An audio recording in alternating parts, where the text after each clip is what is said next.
누가복음 8장 4절로 13절입니다.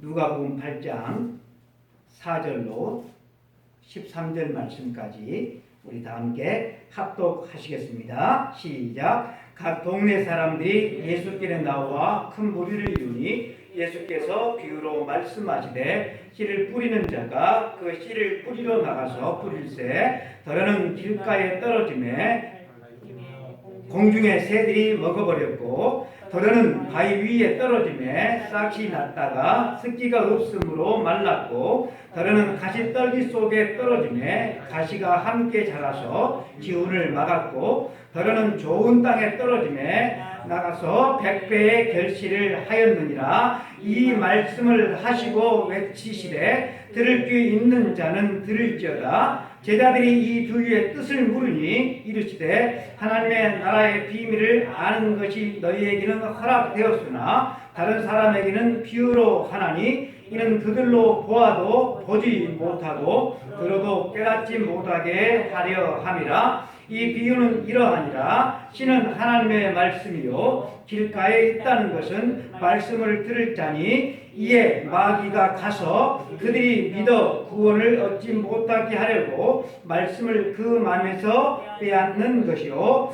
바위 위에 있다는 것은 말씀을 들을 때 기쁨으로 받으나 뿌리가 없어 잠깐 믿다가 시련을 당할 때 배반하는 자요. 아멘.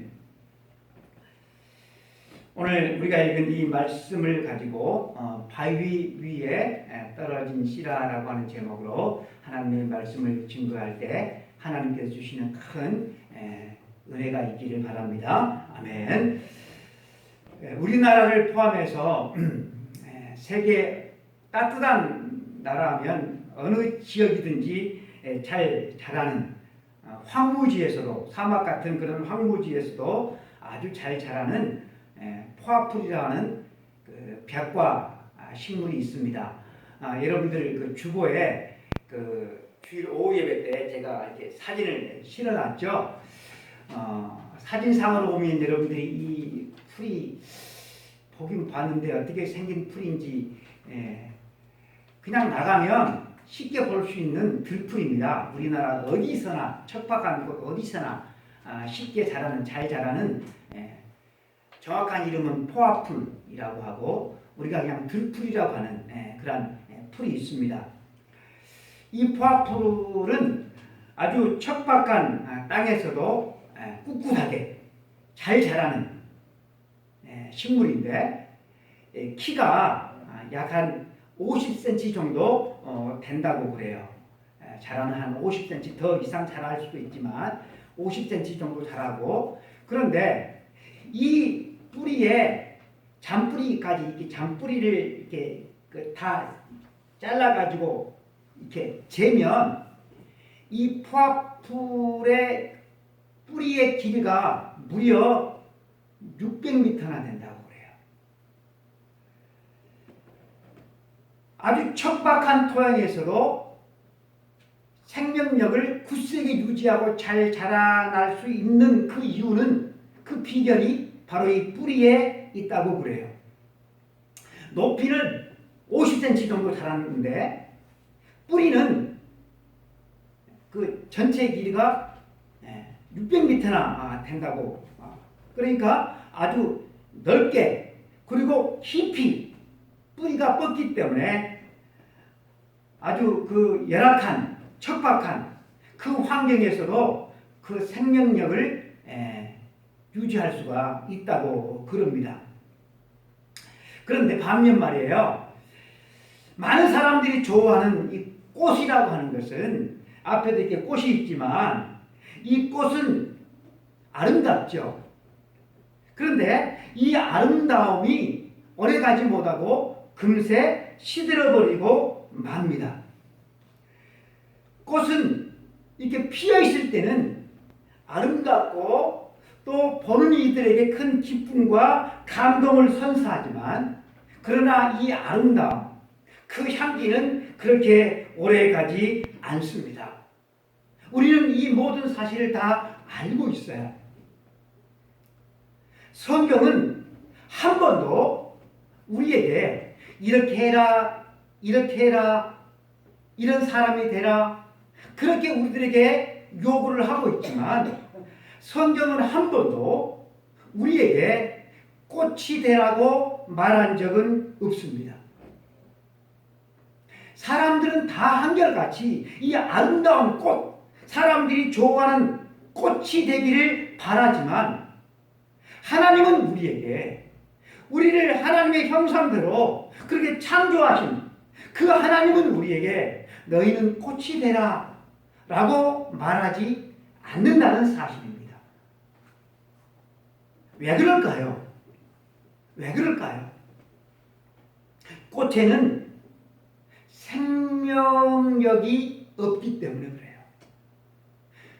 꽃은 그 자체로 재생산을 하지 않아요. 꽃을 심어서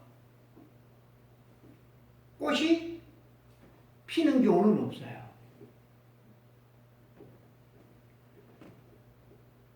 꽃은 열매를 위한 과정이지 꽃 자체가 목적이 아니기 때문에 그래요. 베드로 사도는 우리들에게 이렇게 말씀을 합니다. 모든 육체는 풀과 같고, 뭐가 같다고요? 모든 육체는 풀과 같고 그 모든 영광은 풀의 꽃과 같으니 풀은 마르고 꽃은 떨어지되 오직 주의 말씀은 세세토록 있도다 하였으니 너희에게 전한 복음이 곧 이 말씀이니라. 세세토록 있는 이 하나님의 말씀을 사람들이 어떻게 대우합니까? 같은 시간에 같은 장소에서 같은 설교를 듣는다고 해서 모두가 다 똑같이 반응하는 것은 아닙니다.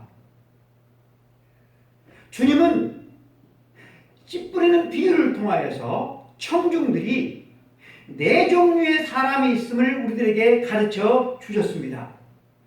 지난 시간에는 우리가 길가에 뿌려진 씨와 같은 사람을 살펴보았습니다. 예배에 참석은 했지만 돌아갈 때 말씀을 들었는데 말씀에 대한 기억이 없는 거예요. 말씀을 들었는데 그 말씀을 듣는 시간에 딴 생각을 하다가 졸다가 예배 끝날 때쯤 정신을 차리고 교회를 떠나가는 사람들이 바로 이 길가에 뿌려진 씨와 같은 그런 사람들입니다. 귀가 있으니까, 귀가 먹지 않았으니까 들리겠죠. 네. 말씀은 들리기는 들리지만 말씀에 대해서 반응을 보이지 않는 사람들, 천국 말씀을 마귀에게 빼앗겨버리는 사람들, 그 사람들이 바로 길가에 뿌려진 씨와 같은 사람이라고 말씀을 했습니다. 천국 말씀이 선포되는 시간에 제일 바쁜 존재가 누구인지 아십니까? 바로 마귀입니다. 마귀가 이 시간에 가장 열심히 활동하고 있다라고 하는 것이죠.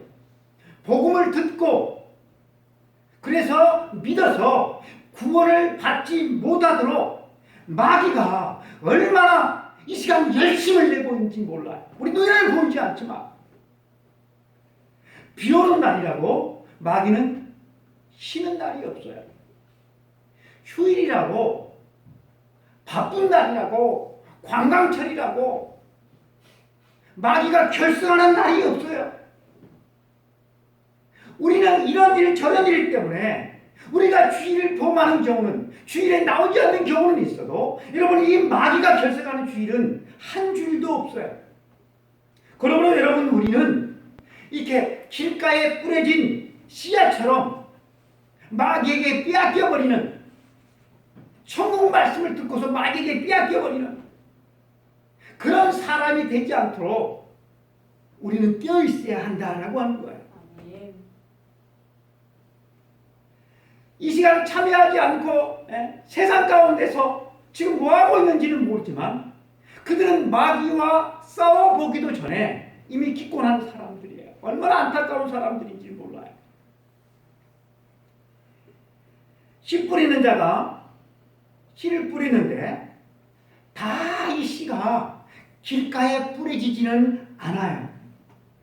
오늘 말씀을 보니까 더러는 바위 위에 떨어지매, 마태복음 13장에는 이 말씀을 이렇게 하고 있습니다. 더러는 흙이 얕은 돌밭에 떨어지매. 여기서 이 돌밭이라고 하는 것은 자갈밭을 의미할까요? 돌이 많은 밭, 그런 밭을 의미할까요? 맞습니까? 아니면 가만히 계시고 맞으면 고개를 끄덕끄덕해요. 모르니까 가만히 있는 거죠. 네. 자갈밭이 아니에요. 밑에는 큰 바위가 있고 그 바위 위에 흙이 얇게 덮여 있는 그런 곳을 말해요. 잔돌 틈에 씨가 뿌려진 것이 아니고 밑에는 바위가 있고 바위 위에 흙이 얇게 덮여 있고 거기에 씨가 떨어진 것을 여러분 의미합니다. 더러는 바위 위에 떨어지매 싹이 낙다가 습기가 없으므로 말랐고, 이 씨앗의 문제가 뭡니까? 습기가 없어 마른다라고 하는 것입니다. 주님은 이 비유의 뜻이, 의미가 무엇인지 13절 말씀에서 이렇게 말씀을 하고 있습니다. 바위 위에 있다는 것은 말씀을 들을 때 기쁨으로 받으나 뿌리가 없어 잠깐 믿다가 시련을 당할 때 배반하는 자요. 마태는 이렇게 설명을 합니다. 돌밭에 뿌려졌다는 것은 말씀을 듣고 즉시 기쁨으로 받되 그 속에 뿌리가 없어 잠시 견디다가 말씀으로 말미암아 환난이나 박해가 일어날 때에는 곧 넘어지는 자요. 이 사람들은 길가에 뿌려진 씨와 같은 그런 사람들과는 종류가 다른 사람들입니다. 우리가 이미 지난주에 살펴보았던 사람들은 교회에 나오기는 하는데 말씀을 듣지를 않아요. 말씀을 전하는 이 설교 시간에 앉아 있는데 이 생각 저 생각 뻘 생각 별 볼 일 없는 그런 잡생각만 하다가 예배 시간을 끝내고 집에 돌아가 버리는 그런 사람들입니다. 그런데 우리가 지금 살펴본 이 두 번째 부류의 사람은 말씀을 들을 때 어떻게 듣습니까? 기쁨으로 받았다라고 그래요. 말씀을 거부하지 않고 기쁨으로 받는 사람들이었어요. 왔다가 하품만 하고 뻘 생각만 하고 가는 사람들이 아니라 말씀을 들을 때 어떻게 기쁨으로 듣고 즐거워해요. 그들은 말씀으로 말미암아 기쁨을 누리고 있어요. 선포되는 하나님의 말씀에 적극적으로 반응을 보였다라고 하는 것입니다. 그런데 문제가 뭡니까? 습기가 없으므로 말랐다라고 하는 것입니다. 이들은 잠깐 믿다가 시험을 받을 때 배반했다라고 하는 것입니다. 즉 이 사람들은 말씀을 지키고 들은 말씀을 지켜야 되는데 이 말씀을 따라서 살아가는 것이 힘들고 또 자기에게 뭐 이렇게 불리하고 손해가 보고 되고 그래서 말씀에 등을 돌렸다라고 하는 것입니다. 잠시 믿다가 잠시 견디다가 말씀을 인하여서 환난과 핍박이 일어나는 때 넘어지는 사람들이 바로 이 사람들이었다라고 하는 것입니다. 말씀을 듣는 이 예배 자리에 나와서 말씀을 들을 때는 기쁨으로 받았어요. 출발은 참 좋았어요. 그런데 어려움이 오니까 어떻게 했다고요? 그냥 넘어졌다라고 하는 것입니다. 신앙의 모양은 있는데 깊이가 없었어요. 교회를 좀 다녀서 몸에 밴 종교적인 습관은 있지만 죄에 대해서 깊이 있는 눈물을 흘려본 경험이 없는 사람이에요. 죄의 삶에 대한 확신도 없고 천국에 대한 확신도 없어요. 그저 교회 생활 때문에 바쁜 내 생활이 더 바빠졌을 뿐이에요. 그러다 보니까 죄 문제에 대해서 이래서는 안 되는데, 이렇게 살아서는 안 되는데, 이 죄 문제에 대해서 깊이 고민하면서 하나님께서 나 같은 죄인을 구원해 주셨구나, 용서해 주셨구나, 이 사죄의 은총에 대해 감사하고 감격해 본 적이 없는 사람이에요. 겉으로 보면 교회도 다니고 헌금도 하고 교회에서 직분도 받았고 그래서 이 신앙이 있는 것 같은데 뿌리를 깊이 있게 내리지를 못했다라고 하는 것입니다. 여러분, 우리의 삶이 늘 좋을 수만은 없죠. 그렇죠? 환난이 있고 비바람이 있고 풍랑이 있습니다. 환난이 와봐야, 고난이 와봐야, 실직을 해봐야, 있던 돈을 다 잃어봐야, 질병에 걸려봐야, 오해를 받아봐야, 유혹을 겪어봐야, 그때 우리는 그 사람의 신앙을 볼 수가 있는 것입니다. 척박한 광야 같은 세상에서 이 포화풀처럼 믿음의 뿌리를 예수님께 깊이 내리지 않으면 시련 앞에서 우리는 하나같이 다 넘어지고 말 것입니다.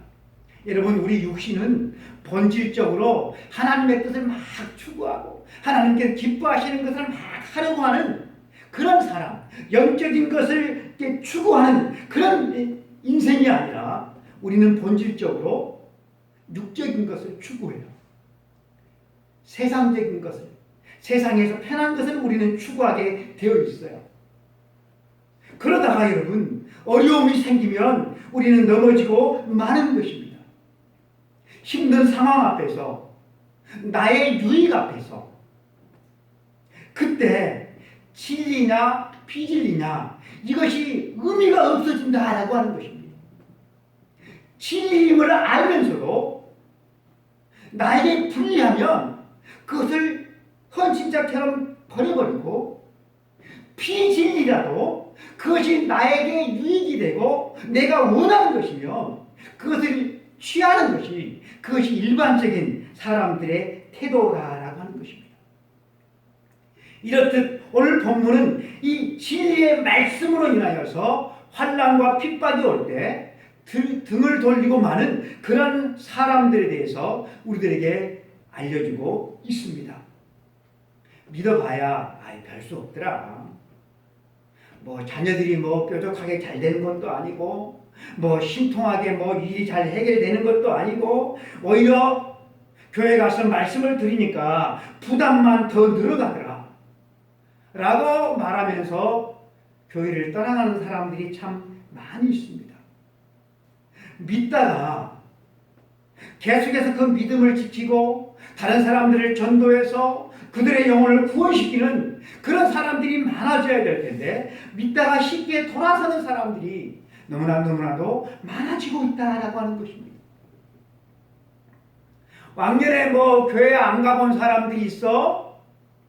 이렇게 간증을 하며 살아간 사람들이 너무나도 많이 생겨나고 있다라고 하는 것입니다. 기독교의 최대의 적은 공산주의도 아니고, 기독교를 핍박하는 이슬람도 아니고, 기독교의 최대의 적은 실용주의인 것 같습니다. 여러분, 실용주의가 무엇입니까? 실용주의는 진리의 여부와는 상관이 없어요. 다만 이것이 나에게 어떤 유익이 있느냐, 그것만을 따지는 것입니다. 내게 주어질 유익만 생각하고 우리가 기독교를 믿는다라고 하면 환난과 핍박이 다가올 때, 그것도 말씀 때문에 겪게 되는 환난과 핍박이라고 하면 그 앞에서 심각하게 고민해 볼 것도 없어요.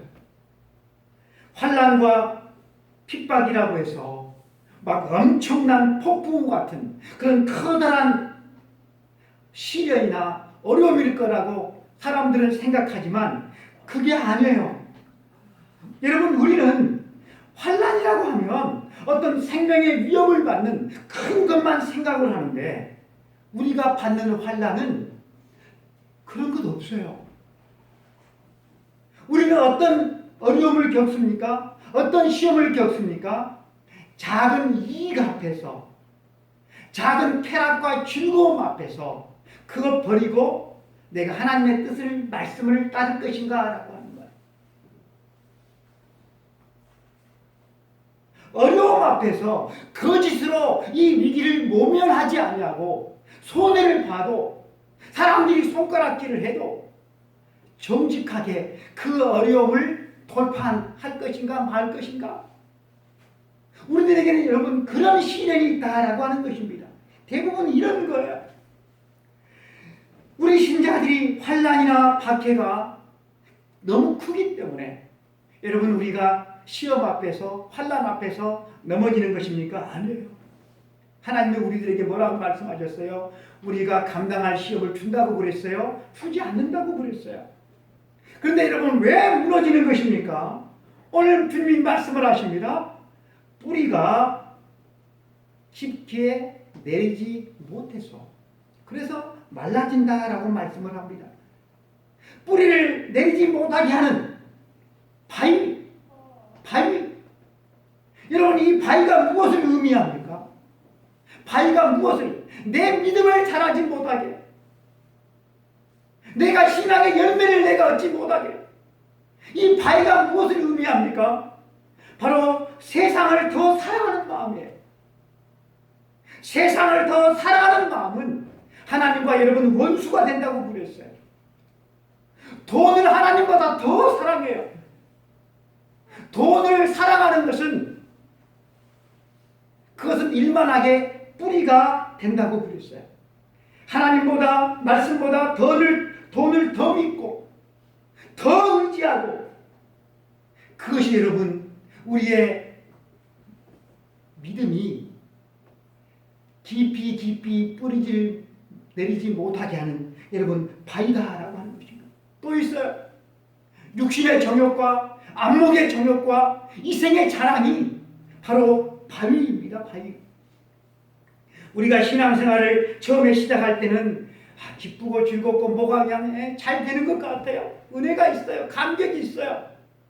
그런데 여러분, 그것이 그렇게 오래 가지는 않아요. 시간이 흐르면 흐를수록 시들해지고, 또 어려움이 막 닥쳐오는 것 같아요. 왜 우리 집에는 이런 일이 일어나는지 모르겠다라고 하소연하는 사람들이 있어요.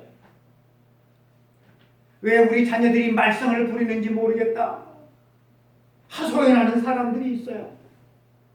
왜 이래저래 사고가 나는지 모르겠다 하소연하는 사람들이 있어요. 전에는 병원 가는 일이 없었는데 요즘은 왜 그렇게 자주 병원을 가게 되는지 모르겠다라고 하소연하는 사람들이 있어요. 자신의 유익만 바라보고 믿는 신앙은 어려움을 당할 때 설 자리가 없어진다라고 하는 것입니다. 유익 때문에 믿는 신앙은 크지 않고 작은 돌뿌리에도 여러분 무너질 수밖에 없어요. 하나님을 믿는 우리 하나님의 자녀들은 시험을 당하지 않습니까? 어려움을 당하지 않습니까? 병에 걸리지 않습니까? 실패하지 않습니까? 사고를 내지 않습니까? 아니에요. 오히려 더 겪어요. 여러분, 고난은 선택사항이 아니라 필수사항이에요. 예수님께서 말씀하잖아요. 환난과 박해가 있다. 환난과 박해가 있다. 너희들에게 고난이 없으면 너희는 하나님의 참 아들이 아니라 사생자다라고까지 말했어요. 우리가 고난을 당하지 않으면 하나님은 우리가 그릇 간다라고 말씀을 하십니다. 그래서 여러분, 이 고난이라고 하는 것은 우리 신자들에게는 선물과 같은 거예요. 믿습니까? 선물과 같은 거예요. 하나님은 당신의 자녀들이 마치 온실 속의 화초처럼 그렇게 세상을 살기를 원하지를 않아요.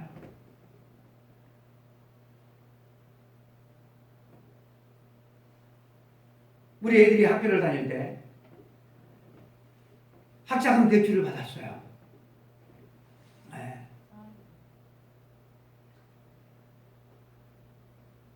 생활비 대출, 학자금 대출은 이제 국가장학금에서 나왔구나. 생활비 대출을 받았어요. 제가 요즘에 그 연예계에서 핫하게 뜨는 그 가수 그룹이 브레이브 걸스라고 하는 그 팀인데요.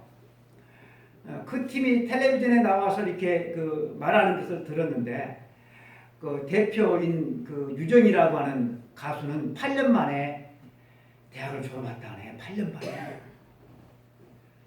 그런데 가정 형편이 어렵기 때문에 뭐 학자금 대출도 받고 또 생활비 대출도 받고, 멤버가 4명인데 다 그런 대출금이 있다고 하더라고. 아이도 못 갚았다는 거예요. 저희는 애들한테 갚으라고 했는데 집사람이 갚아주더라고. 아이고, 나는 애들한테 갚으라고 했는데 아내가 갚아주더라고. 근데 다른 부모들은 네가 갚으라 그러니까 부모가 능력이 없어서인지는 모르겠지만, 여러분, 우리 부모들은 자녀가 온실 속의 화초로 자라는 것 원할 부모는 아무도 없어요. 하나님도 여러분 그래요. 그런데 하나님을 믿는 사람들이 그 온실 속의 화초처럼 자기의 유익만을 위해서 예수님을 믿는다라고 하는 거예요. 그렇게 될 때 하찮은 그런 일에도 우리는 쉽게 넘어질 수밖에 없다라고 하는 거예요.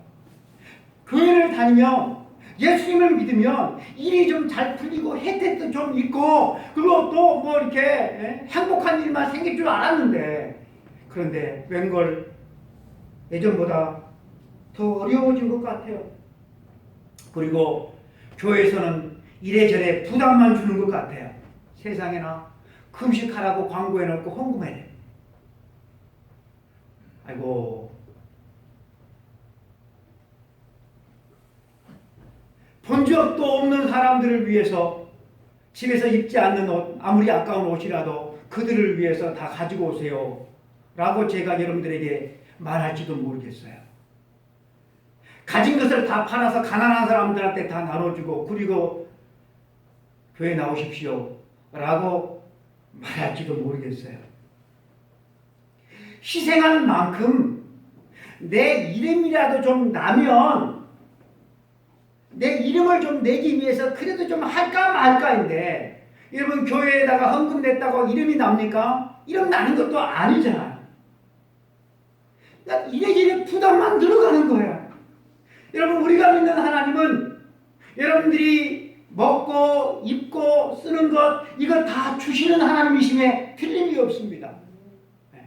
그러나 여러분, 먹고 입고 마시기 위해서 하나님을 믿고 신앙생활을 하는 것은 결코 아니죠. 우리의 관심사가 여기에 머물러 있을 때 우리가 믿는 하나님은 성경의 하나님이 아닙니다. 입으로는 하나님이라고 우리가 부를 수 있을지 모르겠지만, 그 내용을 보면 가나안의 이방 신들과 다를 바가 없다라고 하는 거예요. 풍요의 신, 쾌락의 신, 바알과 아세라와 무엇이 여러분 다르단 말입니까? 너희는 먼저 그의 나라와 그의 의를 구하라. 그리하면 이 모든 것을 너희에게 더하시리라. 아멘. 우리 하나님은 여러분 우리가 먹고 마시고 입는 것 이것을 우리들에게 더해 주신대요. 더해 주신대요. 그러나 여러분 우리가 구해야 될 것은 우리가 먹고 마시고 입고 이게 아니라 우리가 구해야 될 것이 뭐라고 말씀하십니까? 먼저 그의 나라와 그의 의 우리가 어디에다가 관심을 둬야 됩니까? 하나님의 나라에다가 둬야 된다라고 하는 것입니다. 믿습니까? 아멘. 그렇죠. 아멘이죠. 하나님은 우리들에게 복 주시는 하나님이심에 틀림이 없지만 그 복 때문에 우리가 하나님을 믿어서는 안 된다라고 하는 것입니다. 우리가 왜 하나님을 믿어야 됩니까? 우리의 창조주잖아요. 우리 유일한 구원자가 되시잖아요. 장차 우리를 심판하실 심판자가 되잖아요. 우리의 생사화복을 그분이 주장하시잖아요. 그래서 여러분 우리는 그 하나님을 믿는 것입니다. 진리를 믿으면 진리는 그 믿고 따르는 자에게 무엇을 주는가 하면 참된 자유를 주고 참된 행복을 주고 영원한 생명을 줍니다. 근데 진리가 누구입니까? 하나님이잖아요. 여러분 이 진리를 우리가 이 세상에서 사람들이 말하는 자유를 여러분 우리가 얻고 그것을 지키기 위해서는 반드시 여러분 대가가 필요한 거예요. 우리는 자유 대한민국에 살아요. 그런데 여러분 우리가 이게 누리고 있는 이 자유 대한민국의 이 자유가 하늘에서 뚝 떨어졌을까요? 공짜로 그냥 거저 여러분 생겨났을까요? 아니에요. 이 자유를 지키기 위해서 자유를 찾기 위해서 이 자유를 억압하는 여러분 힘있는 세력과 투쟁해야만 했어요. 고문을 당해야만 했고 옥고를 치러야만 했고 더러는 어떤 사람들은 분신을 했고 체류탄 가스와 맞서서 투쟁했어야만 했어요. 그 가운데 1980년도 8월 15일 5월 18일 5.18 우리가 너무나 잘 하지 않습니까? 1100만 명이 관람을 했던 영화 변호인은 1980년에 있었던 불임 사건을 배경으로 당시 세무 변호사였던 전 대통령이었던 노무현 씨의 실화를 바탕으로 만들어졌다고 그래요. 당시 잘 나가던 세무 변호사였는데 이 세무 변호사가 잘 다니던 단골집 국밥집 그 사장 여자 사장의 아들이 어느 날 행방불명이 된 것으로부터 영화가 시작되어집니다. 그런데 알고 보니까 그 아들은 국가보안법에 걸려서 자취를 감춘 것이었어요. 당시에는 조금만 좀 수상해도 빨갱이라고 하는 그런 빨간 딱지가 붙었기 때문에 아무도 이 사건을 변호사들이 맡으려 하지 않았어요. 불임 사건이라고 하는 것은 당시 전두환 군사 독재 초기였는데 민주화 운동 세력을 탄압하고자 사회 과학 독서 모임을 하던 사람들을 불법 모임 운동 주동자로 그렇게 지목을 하고 그들을 불법으로 체포해서 구타하고 고문한 사건입니다.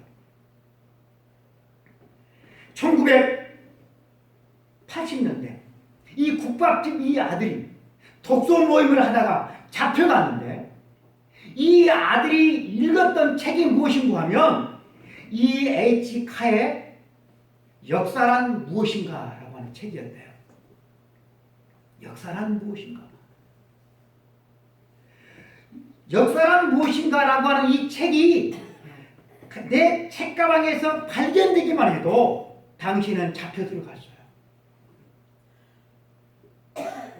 그런데 여러분 지금은 이 역사란 무엇인가라고 하는 이 책이 많은 대학에서 대학생들의 필독서가 됐어요. 책의 내용은 변함이 없는데 3, 40년 지난 지금에는 옛날에는 가지고만 다녀도 잡혀들어갔는데 지금은 대학생들이 반드시 읽어야 될 필독서가 되었다니까요.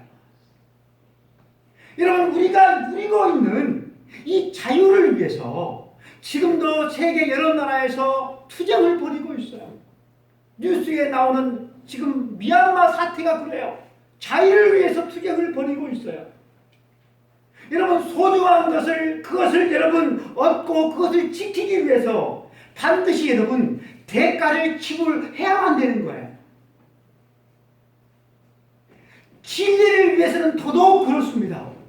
이 진리의 말씀, 생명의 말씀을 지켜내기 위해서 초대교회로부터 지금까지 얼마나 많은 믿음의 사람들이 대가를 지불하고 지금도 대가를 지불하고 있는지 모릅니다. 그냥 얻어지는 것은 여러분 아주 값싼 거예요. 생명의 복음은 이 생명을 우리들에게 주시기 위해서 누가? 우리 구주 예수님이 십자가에서 죽으셨어요. 우리 예수님께서 십자가상에서 7마디를 하셨는데 여러분 그 가운데 한마디가 엘리 엘리 라마 사박단입니다. 뜻이 무엇이요? 조집사님, 뜻이 뭐예요?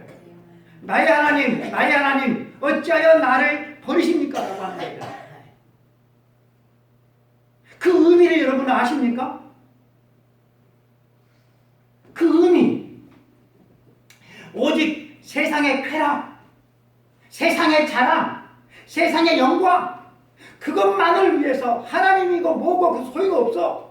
오직 나 자신만을 위해서 살아가던 죄인 개수인 나를 살리기 위해서, 죄인 개수인 쓸모도 없는 그런 나를 살리기 위해서 하나님께서 당신의 하나밖에 없는 예수님을 죽이셨다라고 하는 거예요. 십자가에서. 여러분, 이게 말이 된다고 생각을 하십니까? 이건 말이 안 되는 거예요. 여러분들의 부모가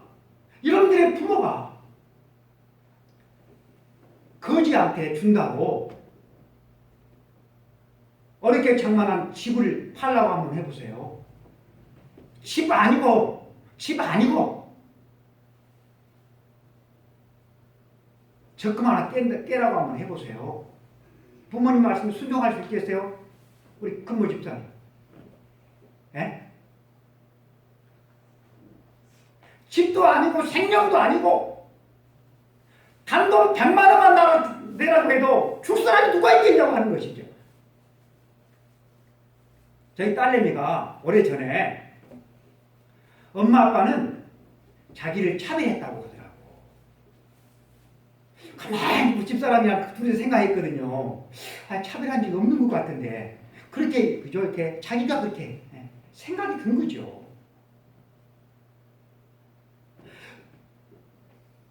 한 것이 아닌 것 같은데 그렇게 느낌이 들으니까 마음에 같은 자식 안에서도 섭섭한 마음이 드는데 그잖아요. 버러지만 더 못한 그런 여러분 나를 살리기 위해서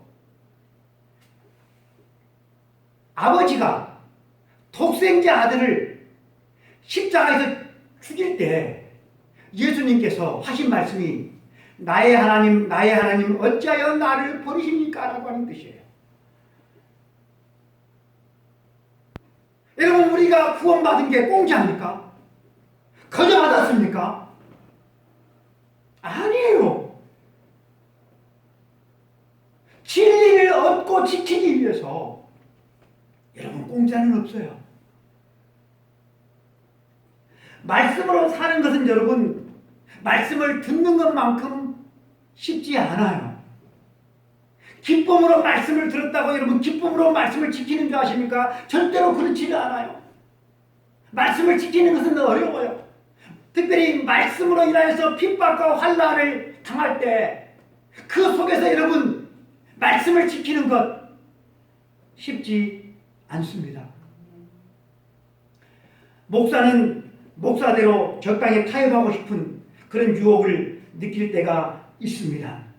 여러분들이 아무리 광고를 해도 저녁 예배도 수요 예배도 나오지 아니하니까 어차피 안 나올 것, 여러분들에게 자유를 주기 위해서 죄책감 들지 말라고 그냥 코로나 끝날 때까지 예배 안 드린다고 광고하고 싶은 생각이 여기까지 차요. 여기까지.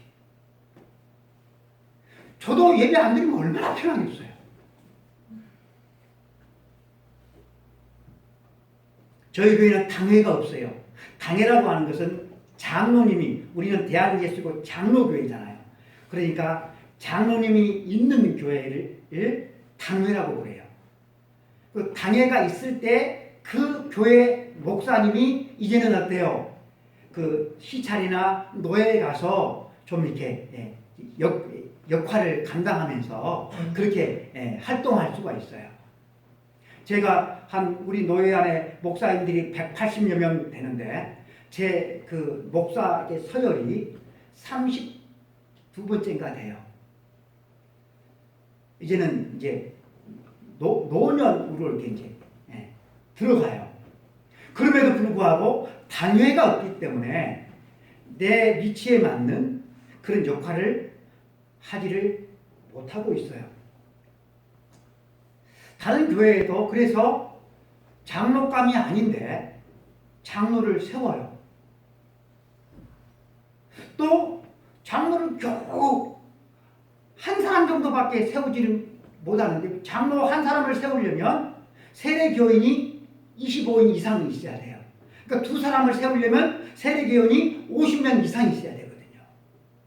그런데 30명밖에 안 되는데 장로가 3명이 있는 거예요. 저도 그렇게 하고 싶어요. 장로 하고 싶은 사람 장로 시켜가지고 제 레벨에 맞는 그런 활동을 하고 싶은 그런 유혹이 있어요. 다들 그런다고 그렇게 하향 평준화로 그렇게 일꾼을 세워서는 안 되는 거잖아요. 진리는 불의와 타협하지 않습니다. 그리고 우리가 불의와 타협하지 않을 때 어려움을 겪을 수 있어요. 손해도 여러분 볼 수 있어요. 그러나 그것이 하나님의 거룩한 자녀가 이 세상을 살아가야 될 좁은 길이십니다. 많은 사람들이 보이지 않는 이 뿌리보다는 보이는 꽃에만 신경을 씁니다. 눈에 보이는 것이 다가 아닌데 눈에 보이는 것만 중요하게 생각하고 눈에 보이는 것이 다인 것처럼 그렇게 사람들이 눈에 보이는 것을 위해서 열심히 살아갑니다. 사랑하는 성도 여러분들은 어떻습니까? 뿌리가 깊이 내리지 않아도 교회에서 봉사도 할 수 있고 교회에서 직분도 맡을 수 있고 나름 열심을 내며 살아갈 수가 있어요. 그런데 여러분 뿌리를 깊이 내리지 않으면 어떻게 된다고요? 시들어 말라 죽어요. 열매를 맺지 못해요. 시련이 왔을 때 넘어지고 말아요. 많은 사람들이 교회를 다녀요. 그런데 말씀대로 예수님을 믿는 것이 아니라 자기 생각대로 쉽게 편하게 그렇게 신앙생활을 하려고 그래요. 그러나 사랑하는 성도 여러분, 하나님께서 기뻐하시는 그런 믿음의 삶은 아니다라고 하는 것입니다. 말씀을 정리하겠습니다. 믿음의 뿌리를 깊이 내릴 수 있기를 바랍니다. 아멘. 믿음의 뿌리를 깊이 내리십시다. 다시 한번 믿음의 뿌리를 깊이 내리십시다. 세상이 사라지고 또 우리가 세상 사람들이 눈에 보이는 것, 꽃 시들어지고 떨어지고 하지만 세상 사람들이 눈에 보이는 그것이 좋다고 아름답다고 그것만 이게 눈 크게 뜨고 그것을 위해서 살아간다고 할지라도 여러분 하나님의 거룩한 백성들인 우리는 믿음의 뿌리를 깊이 눈에 보이지 않지만 왜냐하면 여러분 우리가 그렇게 할 때 우리 하나님께서 기뻐하신다라고 하는 것입니다. 우리 육체는 풀과 같고 그 모든 영광은 풀의 꽃과 같다고 그랬습니다. 그것들은 다 떨어지고 시들어지고 마른다고 그랬습니다. 이것을 위해서 시들어지고 떨어지고 마를 것을 위해서 시련이 있다고 말씀에서 떠나고 어려움이 있다고 말씀에서 떠나는 참으로 하나님의 마음을 아프게 하는 그런 사람들이 아니라 사랑하는 성도 여러분, 머지않아 인생의 끝날에 우리가 인생의 끝을 향해서 나아가고 있잖아요. 말씀으로 인하여서 시련 속에서도 피워낸 아름다운 믿음의 열매를 우리가 주님 앞에 올려드리는 날이 있게 되어질 것입니다. 그날을 바라보고 아름다운 믿음의 삶을 지켜나가는 우리 모든 성도가 될 수 있기를 축복합니다. 기도하겠습니다. 하나님 아버지 감사합니다. 오늘도 우리 모든 성도들이 주님의 말씀을 들었는데 하나님 돌밭에 떨어진 씨가 습기가 없어 마르는데 하나님 우리의 심령 안에 있는 이 돌 같은 세상을 사랑하는 마음, 돈을 사랑하는 마음,